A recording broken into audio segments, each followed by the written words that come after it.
Yo, hey, this shit easy, nigga. Hey, all I'm talking about, nigga, I'm still out here trying to get it. Contender Regime Boxing, checking back in with y'all, man. What's good? So I want to chop it up with y'all real quick, man, before I go hop off in this gym, man. I hope y'all having a great Monday morning. You know, starting y'all week off with positivity, success, and blessings. You dig what I'm saying? You know, but over the weekend, after Frank Martin got his victory over Jackson Marinez, which was a really good fight, I thoroughly enjoyed watching that fight. It was a chess match through and through, really good fight.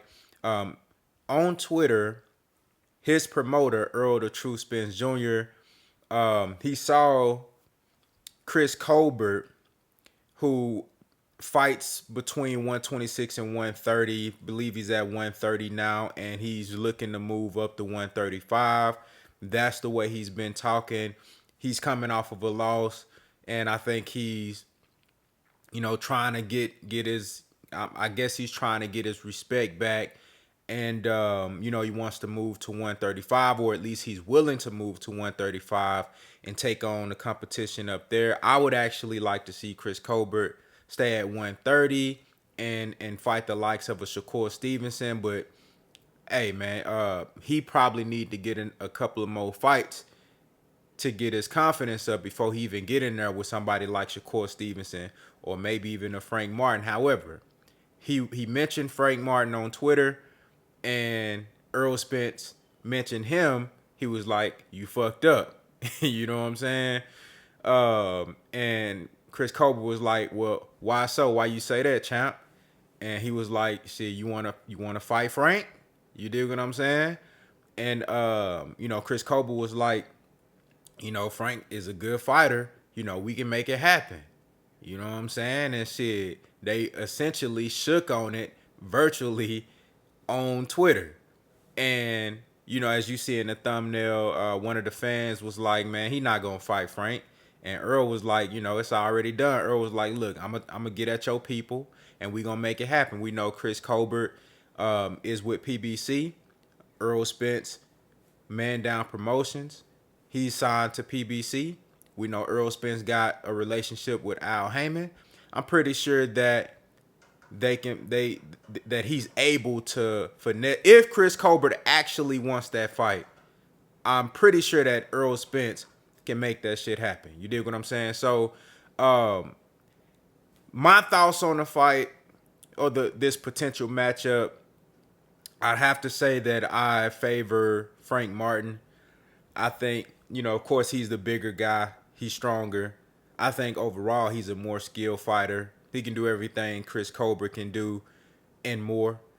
But Chris Colbert, even though he's coming off of a loss, I thought he took that last guy. He didn't take him seriously. I thought he went in there playing around. The guy was a last minute replacement. He went in there bullshitting, thinking shit sweet. And old dude was hungry. And he went in there, he got knocked down, and he got outboxed. He got beat, plain and simple. I think Chris Colbert is more talented and more skilled than what he showed on that night. Now, can he beat Frank Martin? That's a whole nother story. And that's why I made this video, because I wanted to get y'all's opinion and see what y'all think about this. You know what I'm saying? Because me personally, I would like to see Frank Martin take on a Rolly Romero. And Errol Spence, he called out Rolly as well. He's interested in making that fight as well.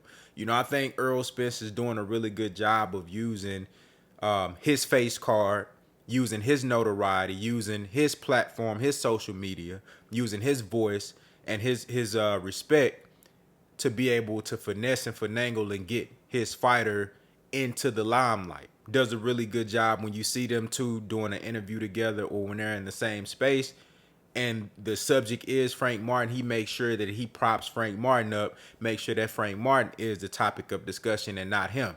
We know that Errol Spence is on the brink of securing the biggest fight in the sport of boxing versus Terrence Crawford, and with all these reporters throwing questions and asking him different things about what's going on with the negotiations of him and Terrence Crawford, Errol Spence was always able to circle back to his fighter Frank Martin, because that's what it was about on that night.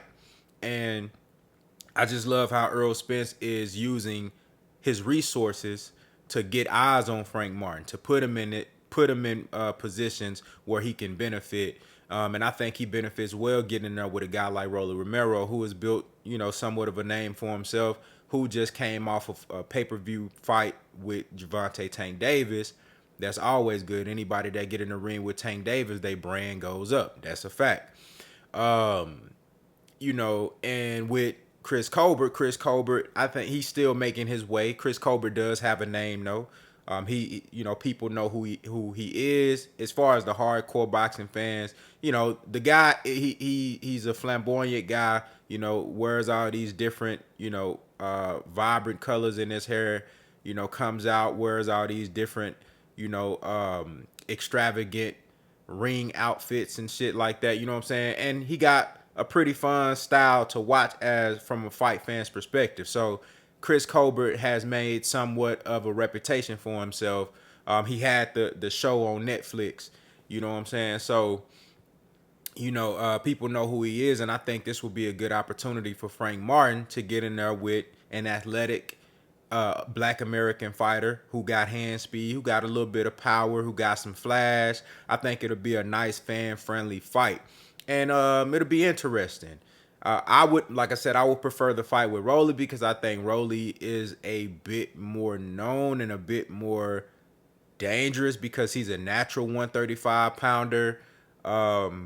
He's a bit more established. I mean, both of them, as far as wins, I would have to say that they gave Rolly the win over Jackson Marinez, but I actually think Jackson Marinez won that fight. But Chris Colbert did beat King Tug in a competitive fight. I think wins-wise, they both are right around the same. You know what I'm saying? So I don't think you can go wrong either way, but I wanted to get y'all perspective. How do you feel about a Frank Martin and Chris Colbert fight? Do you think that that's a good fight for Frank Martin next? Do you think it's a step down from Jackson Marinez? Do you think it regresses him as opposed to actually helping him get better and, building up and sharpening up on his skills? Or would this be a good fight versus an athletic guy, a competitive fight, something that you need to see? I think you need to see guys with hand speed like Chris Colbert, who throws combinations like Chris Colbert, who can box and can think like Chris Colbert. I think you need to see guys, even though I favor Frank Martin and I think that that's a fight that he will win. And of course, if it does get made, for sure, we'll break it down more and go more into depth with a full analysis. But I think you need to see styles like that with Rolly Romero. I think you also need to see awkward, hard-hitting punchers with, I think Chris Colbert is more fundamentally sound, but I think you also need to see guys like Rolly Romero as well. Bigger guys. He'll be the bigger guy in that fight. Physically strong, can punch hard. And he didn't look bad in those 6 rounds that he fought Tank Davis. He just got hit with some shit that he couldn't deal with. You know what I'm saying? So y'all let me know what y'all think down in the comments. How do you feel about a potential Frank Martin and Chris Colbert fight?